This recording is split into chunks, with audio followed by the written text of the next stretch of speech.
नमस्कार दोस्तों, आज मैं आपके सामने अपना दूसरा व्याख्यान जो मानव भूगोल के सिद्धांत पर आधारित है लेके हाजिर हुआ हूँ। पहले सिद्धांत के बारे में हमने बात की थी जो था क्रियाशीलता का सिद्धांत। आज हम बात कर रहे हैं पृथ्वी के मानव भूगोल के दूसरे सिद्धांत यानी पार्थिव एकता के सिद्धांत के बारे में, प्रिंसिपल ऑफ टेरेस्ट्रियल यूनिटी के बारे में, और जिसके अनुसार वातावरण के सभी भौगोलिक तथ्य, चाहे वो जड़ हो या चेतन, एक दूसरे के साथ संबंधित होते हैं।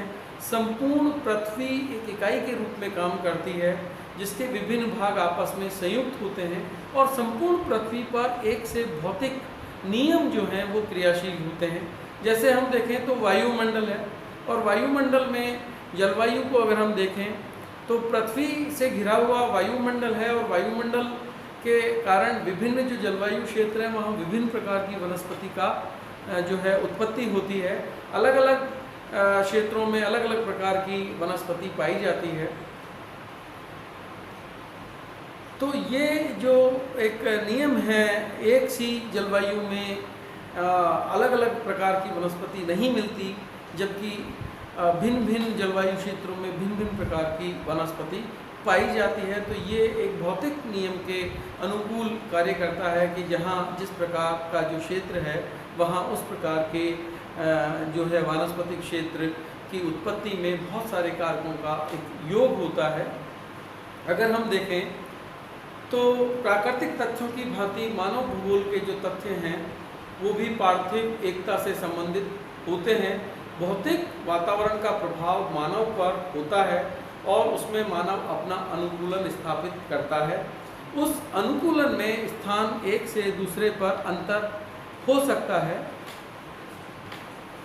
प्रत्येक प्रदेश में जो समस्त जीवधारी हैं वो आपस में वातावरण से अनुकूलन करते हैं या करने का प्रयास करते हैं, और वो अनुकूलन स्थापित करने में भूमि, जलवायु, मिट्टियाँ, वनस्पति एवं पशुओं में होने वाली पारस्परिक क्रियाएं एक दूसरे को या एक दूसरे पर प्रभाव डालती हैं तथा इनके संयोग से ही प्रत्येक तत्व की सत्ता बनती है और उसमें परिवर्तन होता है या वो परिवर्तित होती रहती है।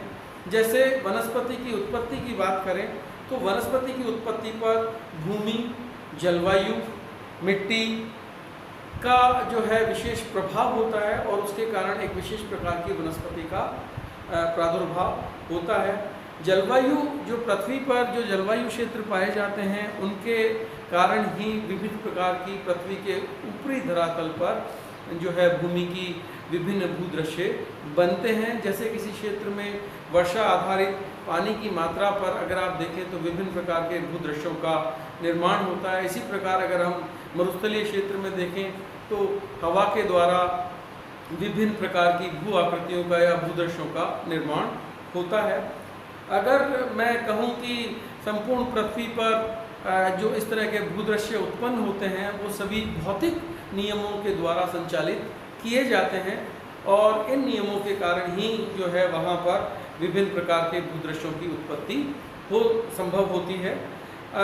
एक प्रसिद्ध जो मानव भूगोल शास्त्री हैं, जर्मन भूगोल शास्त्री रेटजर, उन्होंने भी ये कहा है कि प्रत्येक स्थान के भौगोलिक दृश्य वहाँ के वातावरण से संबंधित होते हैं और वातावरण एक जो है वो भौतिक दशाओं का योग होता है। उन्होंने अपनी पुस्तक एंथ्रोपोजियोग्राफी में इस बात को विस्तार से बताया है।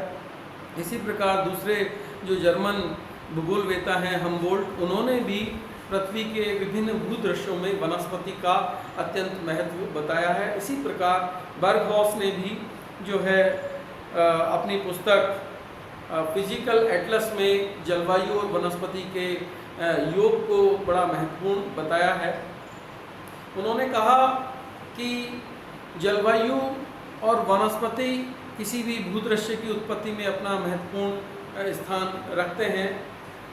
प्रत्येक प्रदेश के वातावरण की दशाओं का योग, जैसे तापमान, वर्षा, मिट्टी आदि का प्रभाव उस प्रदेश की वनस्पति द्वारा स्पष्ट रूप से प्रकट होता है। वनस्पति के द्वारा जो है ये दिखता है या प्रतीत होता है कि वहाँ पर जो है वर्षा कैसी रही होगी, वहाँ की भूमि कैसी होगी, और जो है इस किसी प्रकार की वनस्पति का भौगोलिक अध्ययन करते समय वहाँ के अलग अलग वृक्ष प्रजातियों पर विचार न करके वो एक मिला जुला सामूहिक दृश्य जो है वो देखने को मिलता है।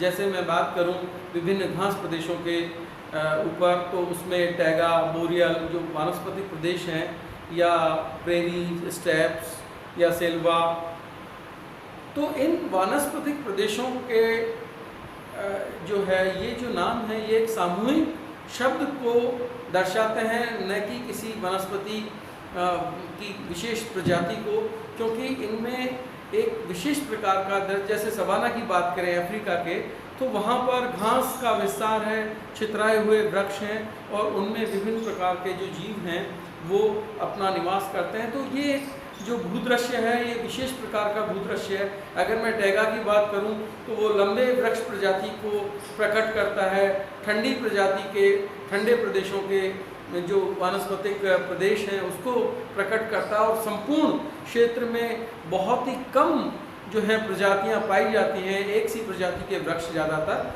पाए जाते हैं। तो वो एक सामूहिक शब्द के रूप में है।